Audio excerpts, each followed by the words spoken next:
Exam centre కి late అవుద్ది. 7:45 కదా వదిన, ఇది ఒక్క క్వశ్చన్ చదివితే ఇంకెక్కువ మార్క్. ఇలా లేట్ చేస్తే ఎలా?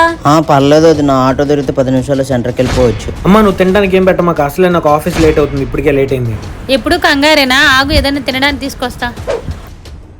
రే జాగ్రత్తగా వెళ్ళు, టెన్షన్ పడమాక, అసలే నీకు ప్రమోషన్ వచ్చే టైం ఇది. సరే అమ్మా. ఏ ఉమా, టైం చూసావు ఎంత అయిందో?